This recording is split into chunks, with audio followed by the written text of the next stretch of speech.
Orang tua selalu ngajarin hargai hal-hal kecil dulu sebelum mendapatkan hal yang besar. Roll camera, roll sound, and act talks.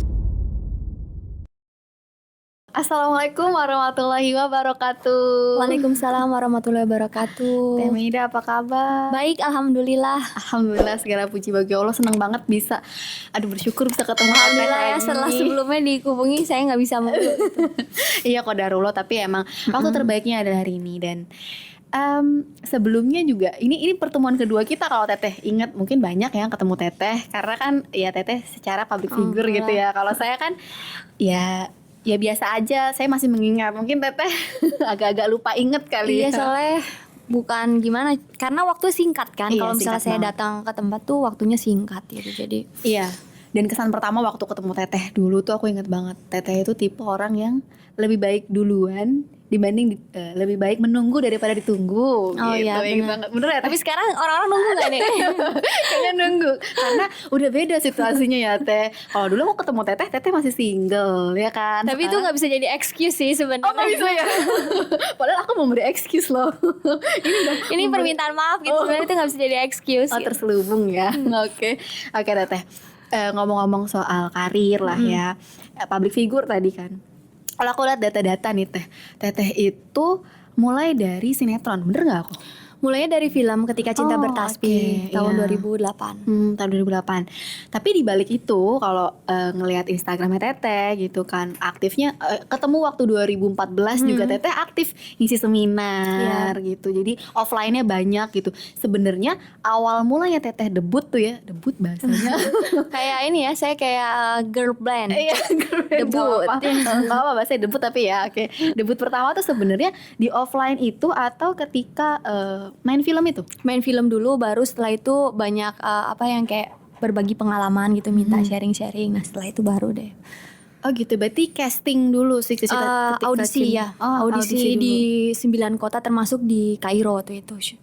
Iya, nggak langsung tahu di Kairo? ya. Nggak tahu. Jadi di Indonesia tuh kalau nggak salah berapa kota, satu kota itu di Kairo dibuka juga. Jadi anak-anak mahasiswa yang di sana atau mahasiswa yang lagi kuliah juga bisa ikutan sebenarnya.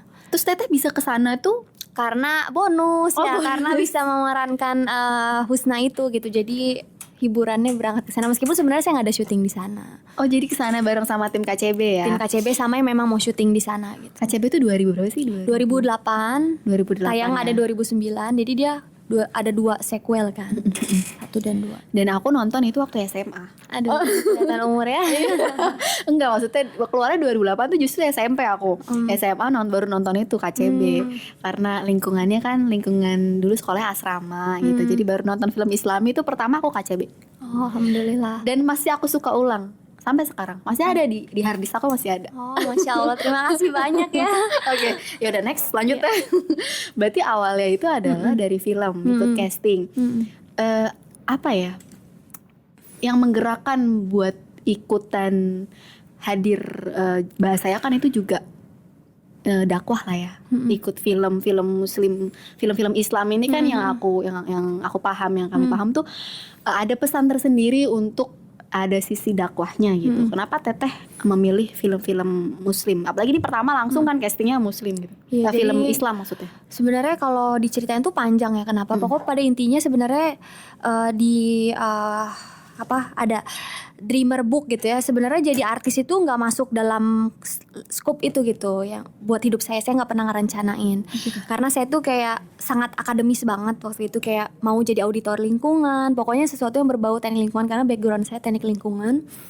Bener-bener nggak pernah background acting karena apa? Tipikal ambivert atau introvert ya. Pokoknya jelas nggak extrovert. Makanya susah banget kan ngajak saya ketemu. Susah banget kan ngajak saya ketemu karena kayak zona nyaman tuh ada di rumah, dan saya kayaknya agak kurang nyaman, dan masih sampai sekarang kalau press conference tuh saya cenderung nggak suka dapat spotlight gitu. Saya kayak nggak nyaman aja gitu nggak dapat spotlight. Tapi kan tetap harus profesional ya, harus tetap mingle dan lain-lain. Iya. Tapi memang karena karakter itu gitu. Jadi sebenarnya dunia entertain tuh nggak ada dalam scoop yang saya mau gitu. Tapi memang saya suka baca buku. Terus ibu saya tuh kayak kamu tuh punya potensi, kenapa nggak dicoba aja? Ya, iseng-iseng berhadiah, ibu saya bilang gitu ya. Coba, karena udah pakai kerudung waktu Iya. itu. Sebelumnya pernah ikut casting kayak ini nggak fair nih kayaknya kalau ikut casting. Yang dilihat tuh yang lebih cantik, yang bajunya lebih kebuka dan zaman lain-lain tuh dulu kayak agak kurang fair gitu ngerasanya. Jadi kayak nggak mau gitu. Tapi karena udah baca buku agak lumayan pede, terus ibu cobain gitu. Meskipun sebenarnya dari acting kayaknya nggak ada banget gitu bakat itu gitu. Tapi ternyata ya tadi ya agak mundur lagi gitu. Sebenarnya saat saya masuk kuliah itu poin yang ingin saya lakuin adalah gimana supaya saya bisa bantu kedua orang tua saya. Jadi sebenarnya bukan untuk dapat spotlight, tapi gimana caranya meringankan beban orang tua saya dari segi finansial, karena ayah saya udah pensiun pas saya kuliah. Saya anak ketiga dari 5 bersaudara. Jadi itulah kayaknya yang membuka semuanya gitu.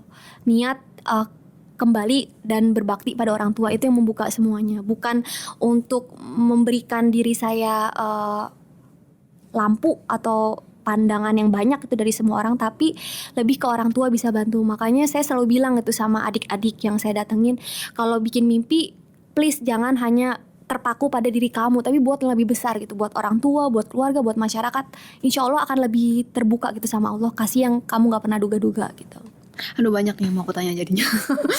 Dari ini aja. Ngelihat Teteh, aku nggak kepikiran ya, ternyata justru yang memacu itu adalah orang tua, dan nggak kepikiran jalannya adalah jadi public figure, jadi artis gitu dalam tanda kutip. Ternyata dibukanya jalan itu. Mungkin kan ada gitu jalan lain. Teteh tadi peduli dengan lingkungan gitu kan, kuliah juga, mungkin bisa kerja dari bidang itu. Kenapa akhirnya ke film? Wallahu alam, kayaknya Allah memberikan. Saya sempat kerja di konsultan sebenarnya setelah lulus kuliah. Cuma kayak orang tua ya tau lah kalau teknik itu pekerjaannya kayak gimana, deadline, terus pulang malam, terus dominan laki-laki gitu. Ibu saya kayak kurang serak gitu. Meskipun sebenarnya kantor saya saat itu sangat suportif ke pekerja perempuan gitu. Kita nggak boleh pulang terlalu malam dan lain-lain. Cuma kayak saya punya tanggung jawab moral untuk menyelesaikan di kantor, karena kayaknya beda ya kalau ngerjain di rumah, kayaknya kurang semangat gitu. Kalau di kantor tuh karena banyak orang yang ngerjain, jadi lebih semangat ngerjain laporan. Cuma ibu saya kayaknya enggak deh, di sini mending syuting aja gitu. Makanya hati-hati ya buat teman-teman semua untuk menyelaraskan impiannya dengan orang tua. Justru itu saya agak tersentil sih ya. Ya udah. Oke. Berarti ternyata itu adalah impian, bukan impian ya, biasanya membahagiakan orang tua, dan ternyata itu jadi rezeki ya buat Teteh sendiri sampai sekarang. Ya rizkinya di situ, di dunia entertain, tapi dengan tetap terus menjaga niat. Nah, kan selama pandemi nih dunia seni, perfilman, semua apa ya? Aku kalau nonton TV gitu ya adalah nonton sinetron, ini diulang lagi episodenya diulang lagi. Terus kayak acara-acara tayangan-tayangan TV itu diulang lagi kan karena pandemi ini. Kalau buat Teteh sendiri di dunia perfilman ya, itu ada terkendala apa nih Teh dari Teteh sendiri selama pandemi ini? Saya sih sebenarnya bukan tipikal yang ngoyo banget ya, harus di entertain, harus dapat peran yang apa gitu. Bukan tipikal yang gitu, karena saya percaya kita ini manusia sangat mulia gitu, tujuan penciptaannya sama Allah. Saat satu ini ketutup, banyak hal lain yang bisa kita peroleh gitu. Makanya kenapa saat kuliah saya sempetin untuk kuliah magister gitu ya. Padahal sebenarnya pekerjaan saya nggak linear kan ya gitu ya. Tapi kayak saya perlu waktu untuk saya mengisi diri gitu ya, mengisi diri. Terserah gitu hasil keluarannya nanti kayak gimana. Yang jelas saya selalu percaya nggak ada yang sia-sia kalau kita belajar. Dan itu yang saya rasain selama pandemi gitu ya. Karena apa? Rezeki itu nggak pernah tertukar ya. Kalau satu rezeki kelihatannya nggak cemerlang, itu ada yang lain dibuka asal kita mau ikhtiar. Termasuk saat pandemi kemarin, ternyata lebih banyak pekerjaan di rumah, dan kayak saya bersyukur banget karena saya punya waktu lebih banyak sama anak saya. Kemudian lebih kesehatan mental saya lebih terjaga gitu. Karena kalau keluar tuh kan harus nyiapin anak terus keluar dan lain-lain gitu. Kebayang ya, terburu-buru gitu, hidup tuh semua tergesa-gesa gitu semua ya. Meskipun saya sangat suka itu, saya sangat enjoy berbagi, tapi kayak di rumah itu mengademkan semua. Jadi kayak menenangkan semuanya dulu gitu. Saya seperti itu sih. Tantangannya sebenarnya nggak ngerti ya, kalau saya bukan tipikal yang ngoyo banget, jadi saya nggak terlalu merasa berubah gitu. Ada sedikit perubahan, tapi bukan perubahan yang signifikan buat saya, karena saya selalu percaya setiap peristiwa ada hikmah. Masya Allah. Dari kemarin juga ngobrol sama narasumber nih, ketemu lagi sama Teteh. Pandemi yang sulit ini sebenarnya ya, kita di Lembaga Kemanusiaan Cepat Tanggap itu kan lihat realita ya, gimana sulitnya mereka, orang-orang ya, pedagang-pedagang gitu. Kita juga ada program tuh namanya Sahabat Umi. Ibu-ibu tuh nolongin usaha mikronya ibu-ibu nih, ketemu mereka tuh mereka nangis-nangis gitu, suaminya nggak kerja, terus mereka juga ikut jadi tulang punggung gitu kan. Kita lihat realitanya gitu. Tapi di samping itu ketemu sama orang-orang yang menginspirasi juga bahwa pandemi ini sebenarnya ada hikmahnya seperti Teta bilang tadi, dan Masya Allah ya hikmahnya buat ibu-ibu ya lebih di rumah sama anak gitu kan, punya waktu yang lebih banyak lah sama mereka. Ya itu cerita dari kita gitu, ngelihat dari sudut pandang yang mereka kesulitan, tapi ternyata pandemi ini bener kata Teteh bisa diambil hikmahnya. Terus Teh kalau pandemi ini tadi Teteh bilang kan ya tetap sibuk juga, itu kesibukannya apa aja Teh? Jadi ibu 24 jam ya. Nggak ada ini ya. Terus kemudian yang kedua ada beberapa kayak seminar online gitu ya yang dilakukan. Terus juga itu sih kayaknya lebih banyak itu. Terus saya juga ikut kuliah online karena kayak Kuliah lagi? iya, maksudnya kuliah online tuh kayak WhatsApp group atau Zoom meeting yang topik-topik tertentu yang kayaknya saya perlu upgrade diri saya di bagian ini nih gitu. Saya juga ikut belajar lagi. Jadi alhamdulillah sebenarnya buat saya ini momen pandemi gak hanya waktu untuk tenang, tapi waktu untuk belajar lagi, punya waktu. Kalau gak pandemi kan mungkin kayak ayo kita kesini, ayo kita kesini. Jadi gak punya waktu untuk mengisi gitu. Yang gelas yang terbagi tadi harus diisi lagi gitu. Nah, semoga yang denger podcast sama Teteh nih nanti jadi mikir dan lebih bersyukur ya, lebih berhemat dan lain-lain kayak berhemat. Ya ampun, kayak biasanya kan boros ya jajan ini jajan itu gitu, tapi sekarang kayak ya udahlah yang ada habisin dulu, baru kalau udah habis beli yang lain. Terus juga dan merasa luar biasa ya, Indonesia tuh sangat kompak gitu, begitu banyak donasi-donasi yang dikumpulkan untuk tenaga medis, untuk pekerja-pekerja yang kehilangan pekerjaan, terus sektor-sektor informal gitu, banyak banget. Kayak terharu gitu, kayak kok saya nggak ada apa-apanya ya dibandingkan anak-anak muda luar sana yang bikin campaign dan lain-lain bisa besar gitu dampaknya untuk ngebantu orang. Jadi sebenarnya pandemi ini tuh kayak merekatkan kita yang tadi ada jalinan-jalinan agak kurang erat gitu, sebenarnya ini merekatkan lagi gitu. Masya Allah, hikmahnya banyak dan ya poinnya adalah biar nggak stres adalah bersyukur ya. Iya, harus bersyukur kapanpun. Karena banyak ya di antara sana teman-teman aku juga yang masih muda-muda, stres mereka biasanya keluar gitu kan, sekarang dekem aja di rumah diem kayak ya sisi ini buat yang denger nih sahabat-sahabat di luar, nanti semoga mereka jadi berpikir oh ya ke depan ngerasa syukur gitu, masih banyak yang harus yang bisa dan harus dilakuin. Oh ya, aku penasaran nih Teh. Tadi Teteh sebut kuliah, terus ternyata dulu S2 juga. Itu S2 tahun berapa? Dan lingkungan juga gitu? Iya, dari 2015 saya kuliah lagi. Kuliah lagi? Di ITB. Oh ITB, Masya Allah. Jurusan lingkungan itu? Ya, manajemen lingkungan. Terus kepake gak Teh? Maksudnya Teteh pola kan pikir tuh jelas kepake, meskipun nggak spesifik langsung diterapkan gitu ya di pekerjaan seharian. Tapi kayak pola pikir, terus akhlak-akhlak yang saya lihat gitu ya selama mengajarkan saya tuh kayak terpengaruh gitu. Kayak saya ketemu pembimbing saya, Masya Allah beliau itu profesor dan salah satu pakar sampah di Indonesia. Beliau tuh luar biasa, Masya Allah. Kayak saya belajar untuk ternyata Allah tuh Maha Adil yang menitipkan ilmu pada orang yang tepat gitu. Itu kayak saya nggak barangkali kalau saya nggak kuliah di sini, saya belum tentu bisa sedekat itu melihat contoh dari sosok tersebut gitu, beliau ini.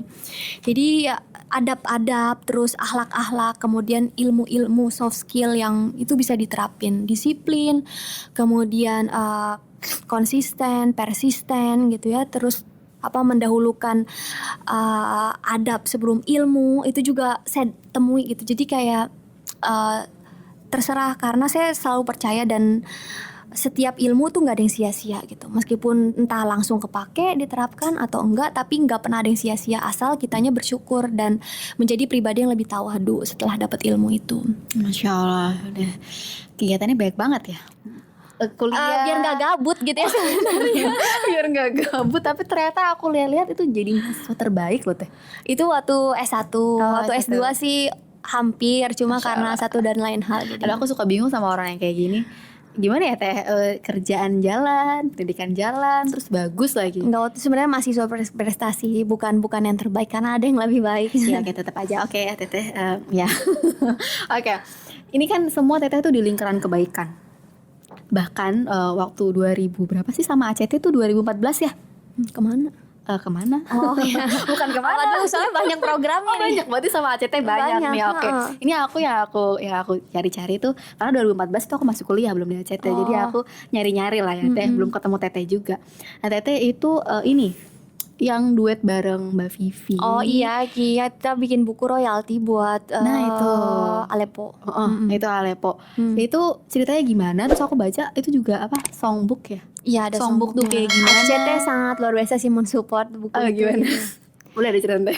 Jadi kayak karena orang selalu berpikir gitu kalau autobiografi itu hanya ditulis oleh orang-orang yang sudah punya nama atau punya usia yang matang gitu ya, atau dia sudah emang udah famous banget gitu dan udah karismatik. Kayaknya saya ngerasa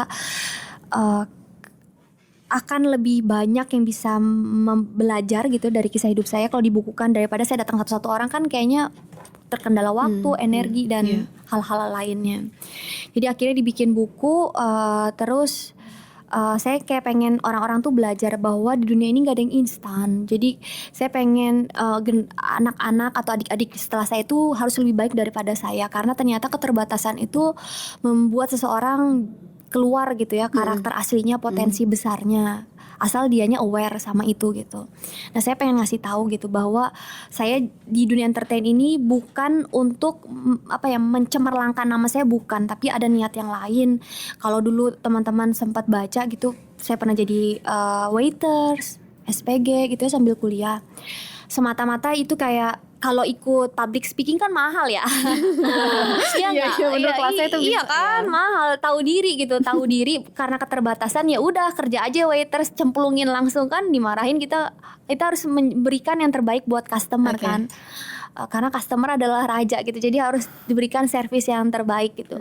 Tapi kita kan belajar ya untuk bicara orang yang tadi biasanya senang ada di rumah, tapi mau nggak mau karena keadaan harus belajar lebih luas, kemudian harus memahami karakter orang itu beda, terus juga harus menghargai setiap uang yang masuk, menghargai jeripaya orang. Mungkin kalau saya nggak jadi waiters, belum tentu penghargaan saya terhadap office boy atau cleaning service itu bersyukur saat saya udah melalui itu gitu. Karena saya pernah lagi itu, jadi tahu rasanya setelah dipel diinjek-injek orang tanpa perasaan tuh kayak gitu ya. Tapi sekarang tuh tahu karena saya pernah di posisi itu. Bahkan tangan saya sampai kapalan saat itu kerja, karena restoran fast food itu ada di jantung kotanya Bandung. Jadi otomatis itu salah satu spotlight orang-orang untuk makan di sana.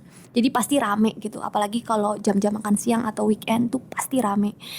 Bahkan kayak bulan Ramadan saya kerja pun buka puasa itu hanya minum seteguk ngebatalin karena saking ramenya, nggak sempet untuk makan yang makan dengan waktu yang mewah gitu, nggak ada gitu. Jadi itu bikin saya bersyukur sih sebenarnya. Jadi orang tua selalu ngajarin hargai hal-hal kecil dulu sebelum mendapatkan hal yang besar. Jadi cerita Songbook itu adalah itu. Ya. Terus aku lihat juga nih Teh, di balik itu ya, Songbook ini nanti dari penjualannya Ya, seluruh royalti. iya itu untuk ke Aleppo. Suriah ya, Iya, Aleppo pabrik ya, roti. pabrik roti. Dan itu tahun 2014 bener Teh? 2014. Itu pertama sama ACT. Iya, pertama Banget proyeknya itu. Terus bikin lagu juga gak sih Teh tentang Iya, kemanusiaan? ada. Itu Teteh sendiri yang nulis? Bukan, ada lagi nulisnya. Saya nggak sejenius itu ya ngerjain semua sendiri. Enggak sejenis gitu. Kita harus berbagi kebaikan. Oh ya gitu nggak? ya, benar. Berbagi kebaikan, iya betul sekali. Nah, kenapa sih Teh? Ini alasannya ya. Kenapa ACT dan kenapa Suriah? Kenapa ACT? Karena yang saya tuh pasif ya orangnya, ACT tuh agresif, jadi kayak kita menyatu gitu ya. Aku ya.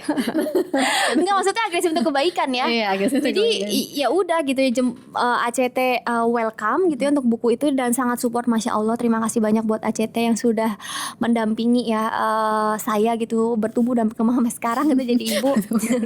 Iya ya kan.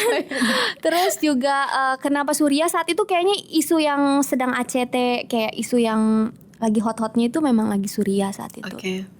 Milih ACT karena ACT agresif, Teteh pasif, masya Allah. Agresif, pasif ketemu menghasilkan kebaikan buat saudara-saudara di Suriah. Makasih Teteh.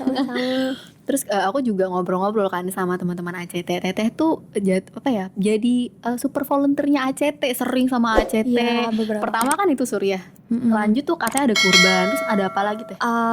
Pernah juga waktu itu longsor ya, di mana sih, Banjarnegara ya Mas? Ya di Banjarnegara pernah. Terus juga ke Rohingya, ke teman-teman di Aceh kan ada shelter yang dibikin sama ACT, saya juga datang Masya gitu. Allah, banyak ya programnya. Terus habis itu kan sempat itu belum nikah berarti ya? Itu udah nikah. Oh, udah nikah, 2014 udah nikah. saya nikah. Oh, udah nikah. Terus setelah itu punya baby Safir. Ada kebaikan lain yang diperjuangkan gitu ya. Iya, tetap di lingkaran kebaikan. Terus kalau misalkan nih, tadi aku kan cerita sekarang aksi cepat tanggap tuh emang lagi nggak apa nih aku cerita ya teh? Iya, nggak apa-apa. Gantian. Iya. Oke, lagi fokus sama pangan memang karena ngelihat situasi pandemi seperti ini kan, yang kita temuin tuh justru artikel juga bahkan media-media mainstream ya Indonesia menyebutkan bahwa orang-orang nih yang sakit atau meninggal tuh lebih banyak karena kelaparan dibanding karena COVID itu sendiri. Jadi selain COVID, aksi cepat tanggap juga fokus nih ke pangan. Ada beberapa program nih kayak lumbung sedekah pangan, terus itu buat ngebantu orang-orang yang emang dia butuh pangan nih teh. Jadi nanti butuh pangan, dia bisa ngambil di cabang kita atau di retail atau masjid yang kerja sama ACT yang nyediain pangan itu.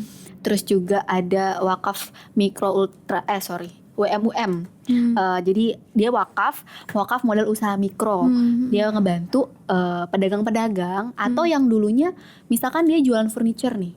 Tapi gimana sih zaman sekarang siapa mau beli furniture? Atau dia jualan perhiasan, bukan perhiasan ya, bahasanya apa sih teh yang dari mutiara-mutiara gitu? Jatuhnya perhiasan lah ya, perhiasan wanita gitu. Zaman sekarang siapa yang mau beli gitu kan? Akhirnya mereka banting setir. Wah, semangat sekali nih, nggak apa-apa. Mohon maaf ya saudara-saudara. Oke. Banting setir itu jadi pedagang dan itu pedagang makanan gitu ya. Jadi dibantu lewat wakaf modal usaha ini sama aksi cepat tanggap. Dan program lainnya kita emang fokus juga ke petani. Jadi nggak cuma kita ngasih dia modal, kita ngasih dia pangan, tapi dari atasnya juga gitu loh yang berkebun, yang ngasilin beras, yang ngasilin pangan. Jadi jadi hulu hilir gitu. Nah kalau dari Teteh sendiri ngelihat kondisi sekarang, pendapat Teteh nih dengan program yang ada dan aksi cepat tanggap nih gimana Teh? Saya tuh senang gitu, ACT itu sesuai dengan namanya aksi cepat tanggap. Karena beberapa kali gitu saya punya orang-orang gitu berbicara tentang kesulitan hidupnya ke saya. Kayak saya kan punya keterbatasan ya sebagai individu. Dan saya kenal orang yang punya power atau lembaga yang punya power, salah satunya ACT. Tidak menafikan peran lembaga yang lain gitu, karena saya pernah beberapa kali gitu ke ACT, misalnya ada mualaf nih, beliau mengalami kesulitan secara ekonomi gitu, ya wajar ya, itu hal yang kita temui gitu dalam hari-hari.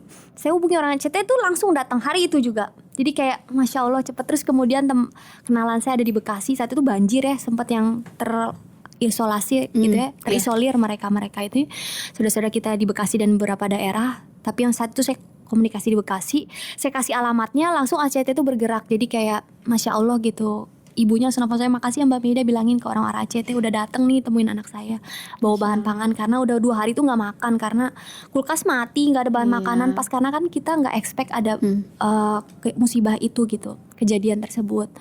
Jadi kayak saya tuh kayak punya banyak memori baik gitu yang akhirnya kembali ke ACT gitu. Hari ini kembali lagi. Masya Allah. Terus kalau diajak lagi nih Teh, di antara program itu kita ngebantu ibu-ibu, ngebantu bapak-bapak, ngebantu semua lah di sektor pangan nih ya, dan COVID juga tentunya. Teteh pengen kontribusi di mana Teh? Apa ya, kayak program-program itu kan kita nggak bisa pilih ya. Ya karena semua memerlukan kayak kolaborasi ya, karena saya percaya karena setiap orang tuh perlu kerja sama yang lain supaya kebaikan tuh lebih kuat dan lebih powerful gitu. Jadi apa aja program selama sayanya available dan bisa ya insya Allah lah. Karena emang niatnya udah kebaikan sih ya, jadi apa aja diajak hayu gitu ya Teh. Asal ini aja, maksudnya asal pas saya available gitu. Ya seperti hari ini lah ya, berbagi inspirasi sama teman-teman, cerita Teteh yang ternyata ya dari bawah susah karena modal itu, jadi pengen sukses dan untuk orang tua. Aku penasaran nih Teh, cerita Teteh pasti kan ada yang berat ya. Pengalaman terberat apa di hidup Teteh yang pernah Teteh rasain dan itu berbekas banget dan jadi pelajaran banget buat Teteh? Dalam apa nih? Kehidupan Teteh apa aja? Kuliah kah? Saya ini atau orangnya tuh ketika- ini loh saya nggak suka berlarut-larut dalam kesedihan gitu tipikalnya. Wow. Jadi saya nggak pernah berusaha menyimpan memori yang terlalu lama gitu untuk hal-hal yang tidak membuat saya nyaman gitu ya.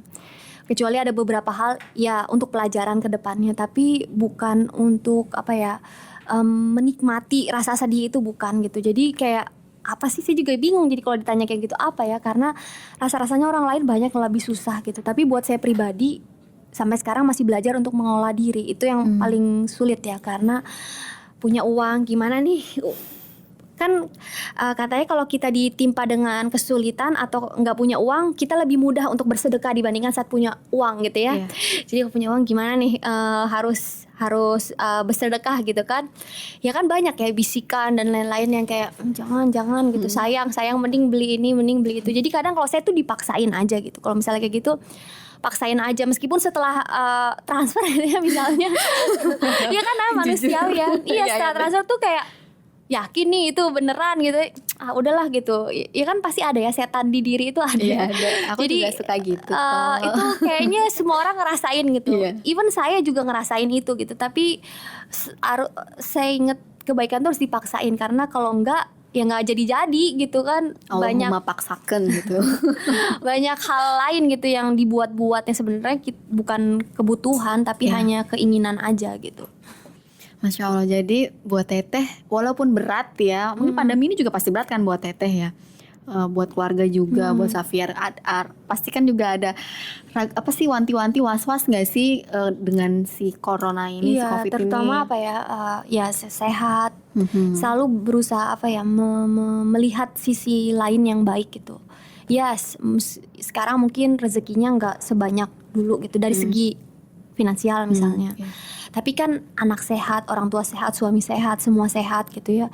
Masih bisa makan, meskipun mungkin nggak sebanyak dulu gitu ya variasinya. Tapi ada makanan di meja masih bisa gitu ya. Terus apalagi ya, masih bisa ibadah dengan tenang. Ya nggak kayak saudara kita di Palestina bom sana sini gitu ya, di Suriah. Terus masih bisa apalagi ya. Iya, masih bedanya cuma hanya di rumah aja dan hanya sedikit berkurang aja gitu. Tapi itu bukan hal yang bukan hal yang urgent gitu untuk diratapi, karena kayaknya yang lainnya sih kayak masih sama aja, alhamdulillah, karena mindset Allah tuh maha kaya gitu. Jadi kita nggak perlu takut kalau kita membantu orang lain, selalu ada cara Allah untuk menolong kita kembali, karena kebaikan tuh kan kayak energi ya. Energi itu nggak bisa dimusnahkan, nggak bisa dimatikan, tapi energi itu bisa diubah ke bentuk lain. Nah sama Allah juga kayak gitu ya. Allah kasih kita kebaikan, minta kita juga berbuat baik. Nah kebaikan kita ini nggak akan jreng hilang gitu aja ya, menguap gitu aja, tapi Allah ganti ke kesehatan, ke keimanan gitu ya, kemudian rasa syukur, rasa tenang di hati. Itu kan juga nikmat ya. Banyak orang punya uang banyak tapi hati nggak tenang, terus sehat tapi hati nggak tenang gitu. Jadi itu juga nikmat. Selalu berusaha untuk cari waktu untuk muhasabah itu gitu.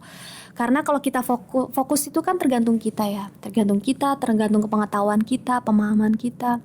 Kalau kita fokus yang jelek-jelek, yang datangnya pasti yang jelek-jelek gitu. Kenapa kita membuang-buang waktu untuk itu? Fokus yang baik-baik gitu.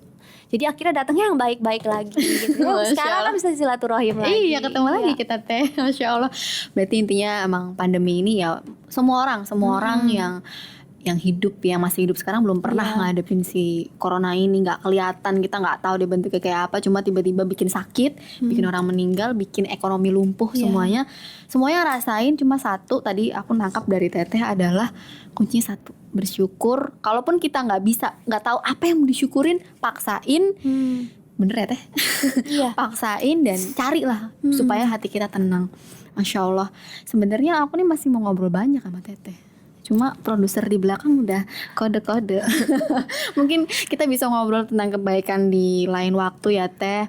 Hari ini semoga obrolan kita nih tadi dari film, pandemi, kehidupan Teteh itu menginspirasi teman-teman yang nonton Ek Talks-nya ini, podcastnya ACT. Emang niatnya adalah kita mau menginspirasi orang untuk bergerak gitu. Jadi setelah ini harapan kita adalah orang-orang bergerak untuk berbuat baik. Bener tadi kata Teh, ketika kita sulit, justru kita bantu orang. Iya. Iya, mungkin lewat ACT dengan sedekahnya, dengan materinya dia, atau dengan tenaga doa supaya sehat semuanya. Bener, kayak Teteh datang ke sini menginspirasi, itu juga udah bagian untuk membantu orang buat semangat. Pesannya insya Allah semoga sampai nih sama sahabat dermawan, penonton-penonton Egg Talks kita. Makasih Teteh, udah datang. Sama-sama. Mohon maaf buat kerusuhan. Enggak ada kerusuhan di sini. Kedamaian adanya. Iya, mohon maaf. Makasih udah datang. Sama-sama. Semoga bisa ketemu lagi di lain waktu Insya Allah. dengan event-event kebaikan lainnya. Insya Allah. Sampai ketemu lagi. Wassalamualaikum warahmatullahi wabarakatuh. Waalaikumsalam warahmatullahi wabarakatuh.